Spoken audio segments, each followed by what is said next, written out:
시청자 여러분 안녕하십니까? Hello everyone, I am Dr. Jung Young-eun for this case discussion. Winter is around the corner. Despite the cold weather, we have invited 3 dentists. Hello.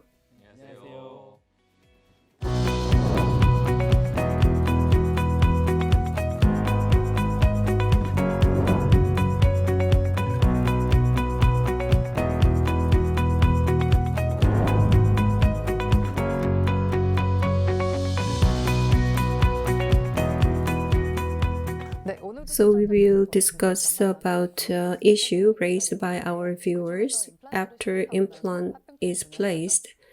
One of the complications is peri-implantitis, so we will deal with that. The patient is 77-year-old female.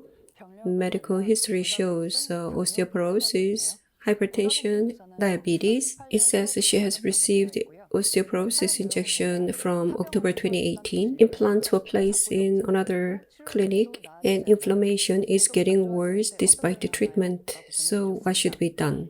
On the panorama, around number 36 implant bone is resorbed seriously. In the picture, we can see prolonged swelling around the implant and the implant thread is exposed. So this story sounds very serious because of osteoporosis injections. It makes matters worse. What do you think?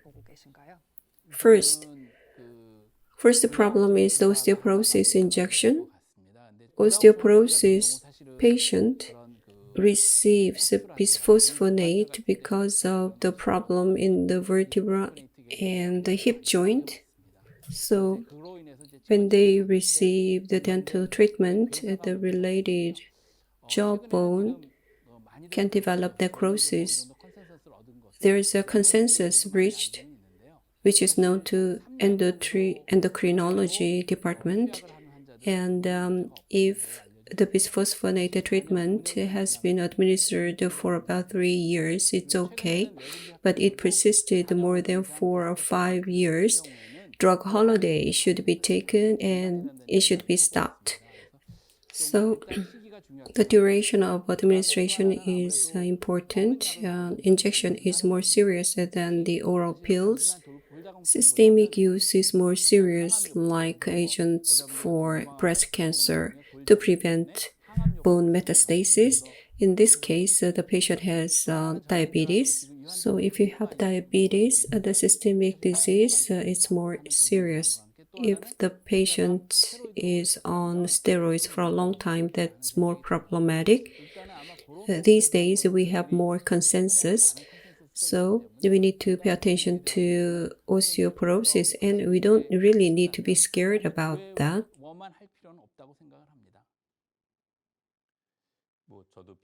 I agree with you. I'm with the General Hospital. As Dr. Kim Kyung-won said, Emmons or bronze, even though it's not osteoporosis agent, the anti-cancer agents are related to jawbone necrosis. Those who have practice sometimes begin to treat a patient without identifying the systemic disease, and cancer patients are not lying down. They come to us as an ambulatory patient. So sometimes we don't know what's going on in the patient. Therefore, eventually, if the outcome is a problem, it's all onto us in terms of the responsibility. So we need to pay attention to what drugs the patient is on. So listening to the patient's medical history, the patient has been injected from October 2018. There are many different types of injection agents, but mostly it would be denosumab, which can be used as anti-cancer agent. I don't know whether peri-implantitis is totally caused by it, but we need to consider what drugs are used by the patient when we try to treat the patient. We will get the consultation from endocrinology department, but it's not a simple matter. The risk is there, but we need to provide the treatment in quadrant 1 or the quadrant 3. Not very good. So the patient has chewing difficulties, but we need to address the problem in any way possible, and we are suffering in this case. I sympathize with the questioner dentist. I also think it's a problem because the patient has many underlying diseases, and bisphosphonate and other drugs are administered to her.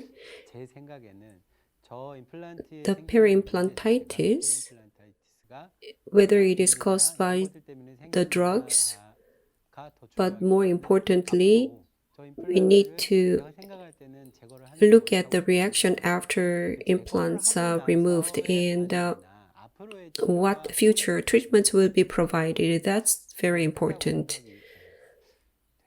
Consultation or medical history identifications have been very well described by Dr. Kim and Dr. Yang, so I don't need to add anything to that. And we need to determine the future treatment really carefully. If I may add, as Dr. Son said, if we are to remove the implants, when to remove, that's the issue. I believe the drug holiday should be taken for the injections, and we need to take like a 3-month drug holiday, and during which time we can give antibiotics to suppress infection.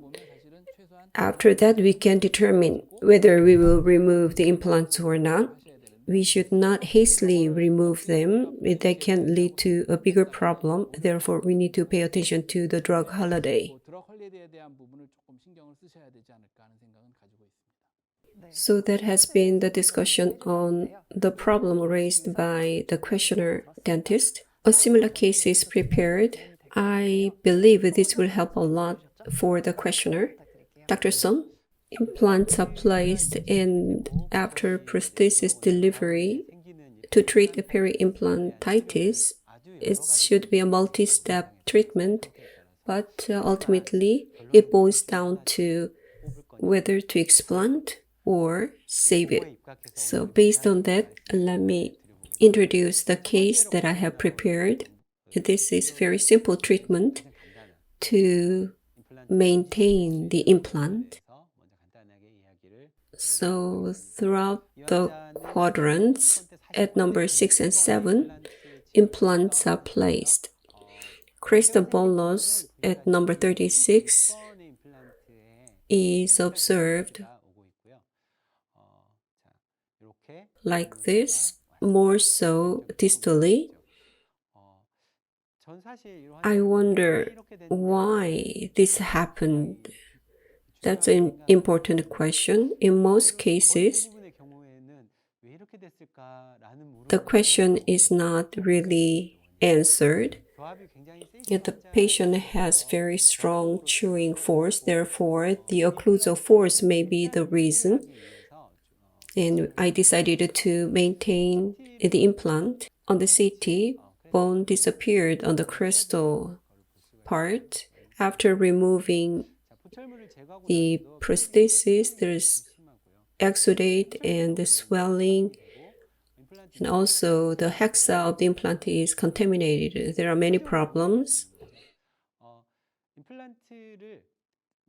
To maintain the implant, we need to cleanly decontaminate the surface of the implant. That's the very important key point. There are many ways to decontaminate. I'm not saying this is the right answer, but what I'm doing is I use IMCure kit. Brush number 1 is used for mechanical cleansing. For chemical cleansing, I use a Hyben X product. Using Hyben X, the second decontamination, chemical decontamination is done. one thing to be careful in using high band X is, as it is an open raised flap, anesthesia is used. But if you do not use anesthesia, it can be very painful to the patient, and it should be applied only for 30 seconds, followed by copious irrigation. So that is the limitation of it, but it is pretty effective. So I use two decontamination of mechanical and chemical. I use the xenograft and collagen membrane, covers the site, and sutured. The next steps are the similar as usual. You can raise a flap, or if the pocket is too widened, without raising a flap, mechanical cleansing can be done. This is post-op panorama. On CT, you don't see much difference, but if you look at the healing, swelling, exudate,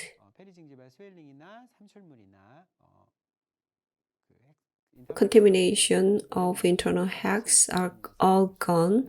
So using this method, the fixture can be preserved. Thank you. Dr. Yang, do you have anything to say? I use a similar approach. Peri-implantitis and periodontitis have many common grounds. The strategies are derived from periodontal treatment. Most periodontal treatments, as you know, is based on non-surgical and surgical. So clinicians would know it very well, whether to go for surgical or non-surgical. That is based on your experience, the outcome, and I have prepared for both of them. So I provide the treatment based on criteria, decide to explant or not. If you look at here, the occlusal space is very narrow, therefore the reach is reduced and implants are placed and prostheses are delivered in November 2013, and regularly the patient is monitored. Around the 2015 and 2014, you can see the mesial side of the middle implant, a little bit of radiolucency is observed. External connection implant adaptive change is up to the first thread, that is normal. So I thought that is the case, and I really looked closely at it and I couldn't be so sure. So in 2017, it got bigger. So I was wondering whether I should treat it or not. The patient was regularly monitored, and in 2018, I could see it progressed, and it was a little bit late, but I decided to open it up and treat. Prostheses are removed. There was a crater, an intrabony defect. They're all visible. So I also used Smart Brush 1 of Amcure Kit for mechanical brushing. If it is not available, Cavitron can be used, but it should be used at a low power level, otherwise the threads can be dulled. So you need to use it at a very low power level. After that, it is not seen here as Dr. Son did. Mechanical and chemical treatment should be done both. You use the Hybenex. I use hydrogen peroxide. You said Hybenex should be used under anesthesia. At the beginning, I used the Hybenex, the non-surgical way, without anesthesia, and the patient sprang to his feet. That means it causes severe pain. So if you use an agent like Hybenex based on sulfuric acid, it causes a lot of pain, so it should be used under anesthesia. Otherwise, the patient would spring to his feet. Here, GBR is done. Interproximal access is difficult, therefore the secondary healing is done there and other areas as well. After that, prostheses are delivered.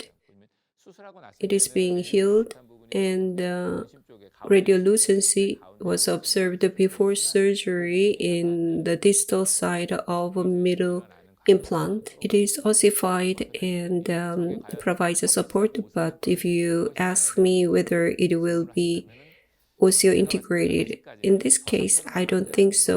It will work as a filler and provide a support to prevent infection, then that's good enough.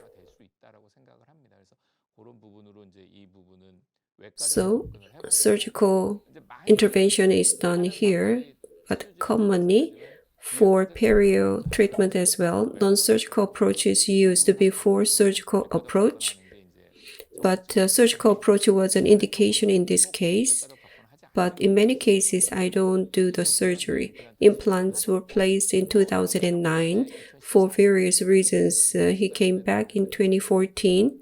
You can see the purulent swelling on the X-ray. The typical bone loss around implants is observed. I thought surgery is a good option, but the patient was very busy, so we agreed to treat it to reduce the pain. So in 2014, as I said before, chemical and mechanical treatment was done repeatedly whenever he came, concentrated at the beginning period.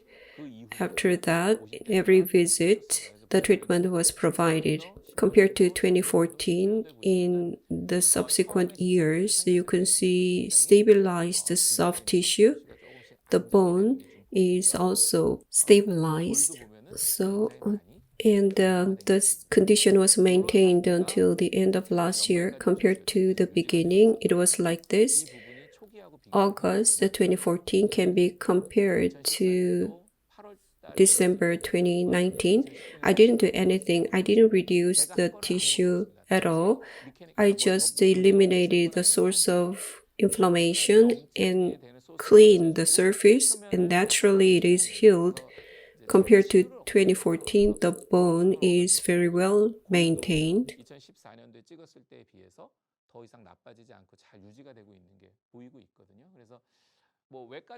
So surgical treatment can be beneficial in accessing the surface. That can be the standard of care, but with non-surgical approach, the desired outcome can be achieved. Of course, sometimes it cannot work, and repeated monitoring of the patient with repeated treatment can generate a good outcome. So may I ask a question? So we have implantoplasty. Looks like you didn't do it, and do you do that too? Very rarely I do it. In this external connection, I tend to employ it. For internal connection type, the wall thickness can be damaged by it, so I try to avoid it. Osstem has that 4 thickness. I believe the thickness is around 0.5 millimeters. Even though we do it very well, if we reduce half of the thickness, its capability to withstand a load would be decreased exponentially.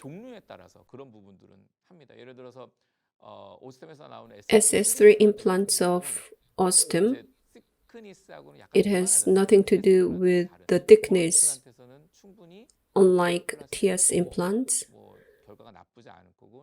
Implantoplasty can be done for that, and the implants can withstand the load, but we need to use it depending on the type of implants.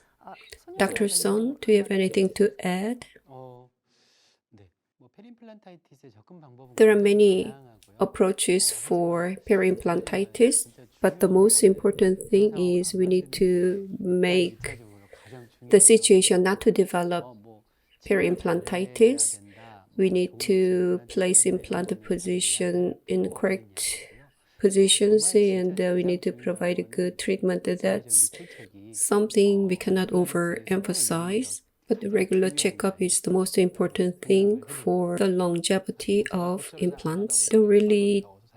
Don't do prosthodontic treatment, so I am not involved in the follow-up, but other doctors may have the similar question. So let me ask a question to Dr. Yang. To subside peri-implantitis, we use antibiotics, and do you have any idea how to use topical agents? There are many papers, systemic approach versus localized approach. Both of them have merits to reduce the acute inflammation. Systemic agents are effective as well, and you can see some papers are for systemic approach and others for localized approach. Personally, I use systemic and localized agents. When you use systemic agents, it is effective for throughout the body, but I don't think it has the same effect to other parts of the body and gingiva. I believe it is better to use the erythromycin, which has higher concentration on gingiva than other parts of the body. Microlide antibiotics are effective. Amoxicillin or augmentin we use most commonly. The concentration level between gingiva and throughout the body, not much different. They are effective, but if you look at the spectrum of antibiotics,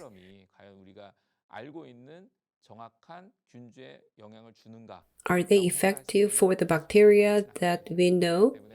Not necessarily. So we use broad spectrum antibiotics. In the past, metronidazole used to be used quite a lot in perio department, as it is effective for anaerobics. Bacteria in peri-implantitis are not the same as those in periodontitis. So we use a broader spectrum antibiotics, and I use mainly erythromycin. I agree with you. For fear of mixed infection, we tend to use metronidazole relentlessly. So that's why I asked the question. As Dr. Yang said, erythromycin drug can be used, and if necessary, topical tetracycline can be applied. Then more effectively, inflammation can be brought under control. I have one more question. How often do you make the patient come back for checkup?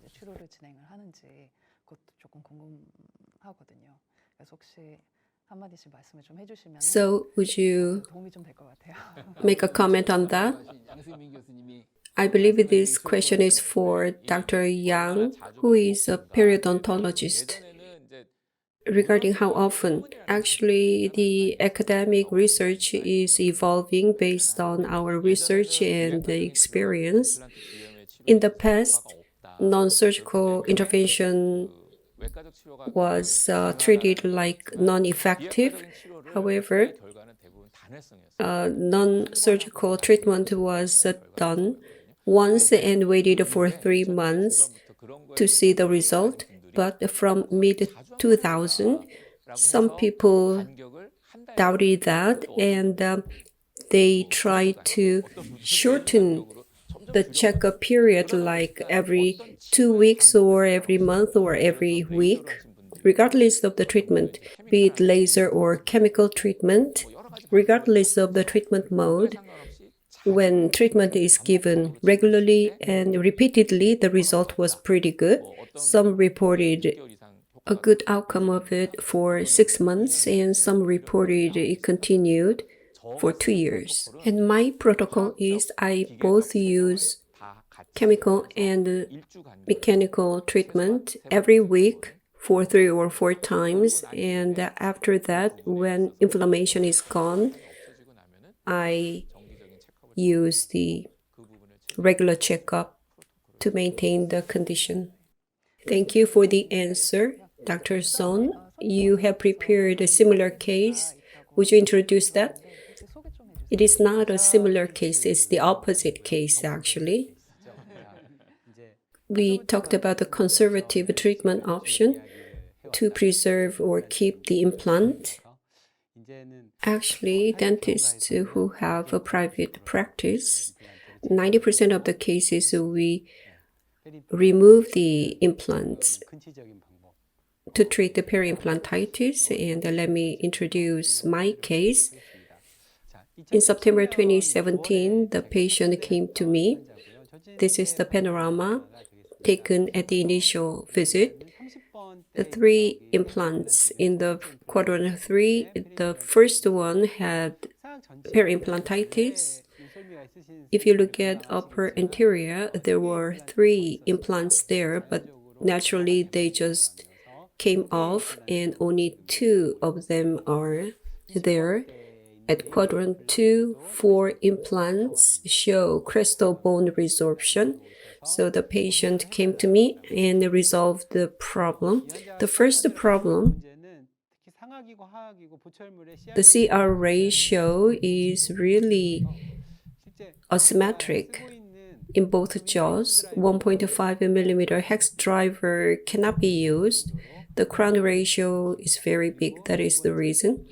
The implants came off on their own because of the chewing force, which is very strong.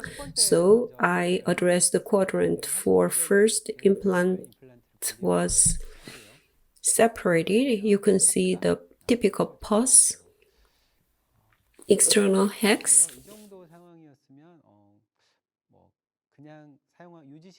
I thought it is difficult to keep, therefore it is removed using a trifine burr. After curettage, the implant was placed immediately and sutured. It will be splinted with the distal implant, so one is placed. As you can see, I tend to place deeply, so it is too close to canal. You shouldn't do this. After 16 weeks, the prosthesis is fabricated for quadrant 4 and they are delivered. If you look at upper anterior, it looks like this. You can see the implants.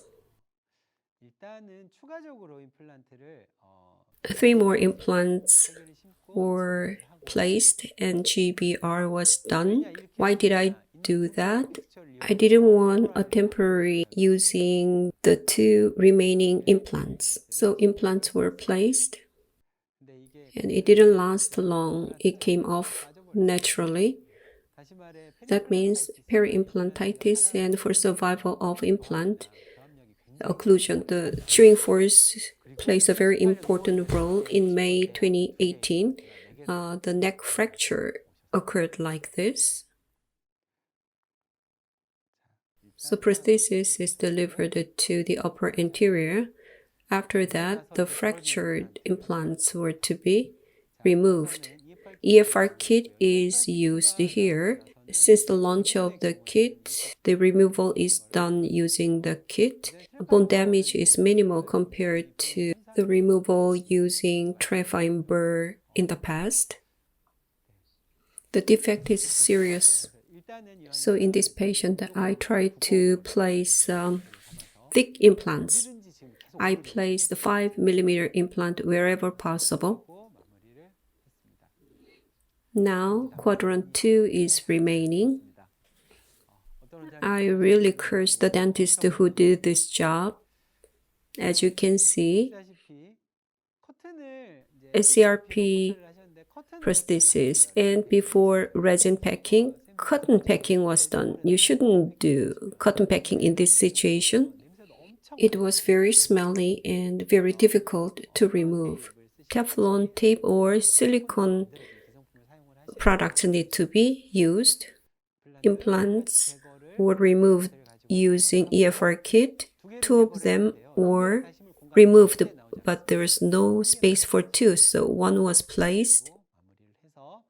6 millimeter implant was placed. In March 2019, the first completion was made. It started in September 2017 and finished in March 2019. The patient comes back to me still. Porcelain fracture occurs, screw loosening is happening repeatedly. There are higher probability of complications when you place so many implants. As we know what we will do when peri-implantitis occurs. Mostly, we need to take them out eventually, even though we try to preserve them now. We need to consider implant positions, chewing force, in order to place implants properly. Secondly, as I said before, it is very important to regularly check up the patients. And I wanted to show you how long it takes to address the problem. So I hope you don't meet this kind of patients. Thank you very much. So it took 1.5 years. It's still going on, actually. Dr. Kim Kyung-won, you have a prepared case. Would you introduce that? We do a lot of implanted treatments, and over time, peri-implantitis emerges as a problem, and I prepared a case where fixture removal was necessary. When the patients referred to me, there's a wide implant at number 26, which continuously causing inflammation. The referring dentist used a smaller implant and it failed. Therefore, he switched to thicker implant. And I told the patient that should be explanted, and the patient was very reluctant to accept that offer. And number 16 was extracted, and the 2 implants were placed. And this one is related to the sinuses, so the patient was referred to me. I treated the right side first of the patient with the sinus grafting in a standard way.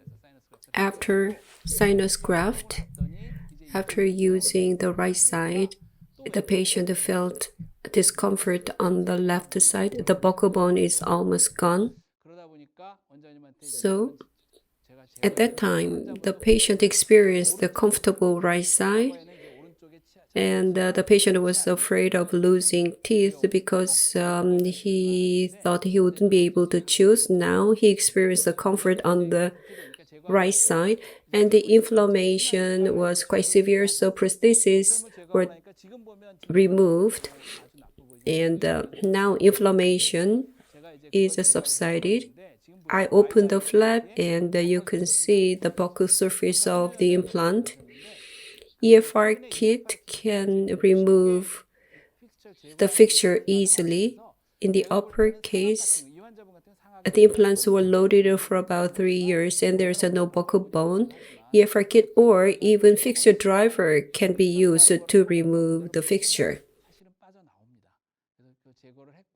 So it's removed, and what do we need to do on the space? The buccal bone is gone, so preservation would not work properly. So using a casket, using the space a little bit mesial to the extraction site, sinus was elevated and GBR is done, and it is covered with the collagen membrane, and it is finished. As you can see, implants are placed like this. the existing thick implant should be removed. Therefore, as I said before, torque wrench or EFR kit can be used to remove it. The upper implants can be removed even though it has been loaded. But in the mandible, from time to time, even though there is peri-implantitis, EFR doesn't work when implant like a TS is loaded. So the fixture can be damaged. In that case, I use a tray fiber. So using CAS, a thinner implant was placed. If you look at here, the patient came to me in September 2012, and 5 years later, the situation is very healthy. As Dr. Son said, when we do the follow-up checkup, when there is a peri-implantitis, whether we will keep the implant and treat or whether we will explant, the decision timing is very important. So rather than using very thick implant, the implant positions should be considered.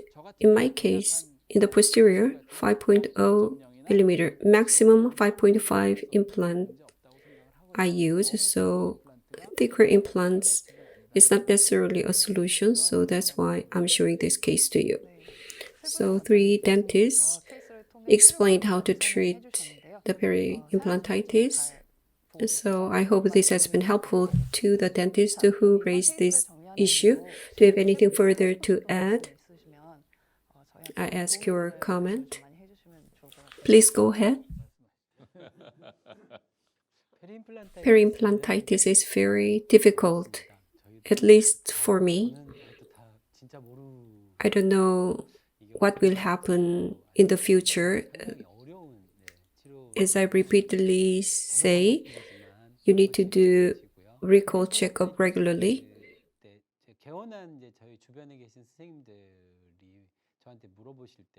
Dentists who have private practice ask the questions. So what I want to say is that please don't look away from it, and please actively address the problem. So these 2 dentists gave us very good comment. Most important thing is the prevention. And there are many conditions to be met for prevention, including implant positions or how frequently the recalls should be made. Always it is difficult. As I talk to the dentists, how often do you do the recall? And surprisingly, I find more dentists who don't do the recall at all. So the patients who come to us suddenly, they are not very good. And the regular visitors don't experience very serious problems. Therefore, regular checkup is very critical. So in my view, you said peri-implantitis is very challenging, but I don't think so. Because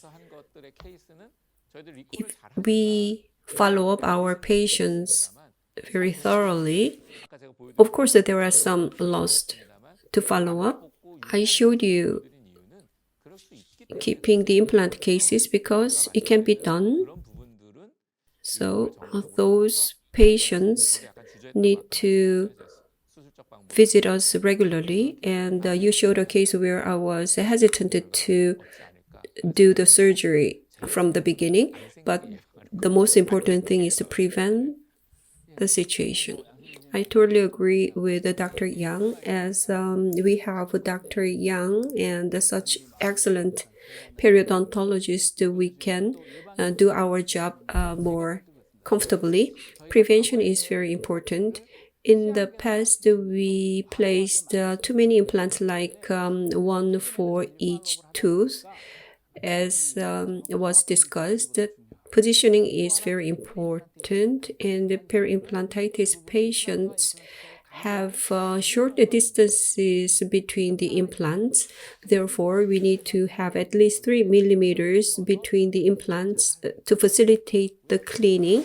Recalling patients is important, but when patients come after a long period of time, we can blame the patient not coming back to us sooner, but we still need to aggressively address the problem.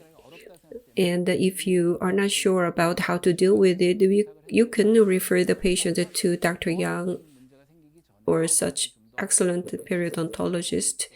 That would be a good approach for the entire population in Korea. Thank you. Thank you very much. So today in this case discussion, we talked about peri-implantitis. Over the years, we realized that there is no one panacea for all the problems, but we have seniors and excellent experienced colleagues like these three dentists from whom we can get the support. And I hope this case discussion is positioned as a trustable and approachable program for all of you. Thank you very much for watching us, and I'd like to thank Dr. Yang, Dr. Son, and Dr. Kim as well. I'll come back next time. Thank you very much. 고맙습니다.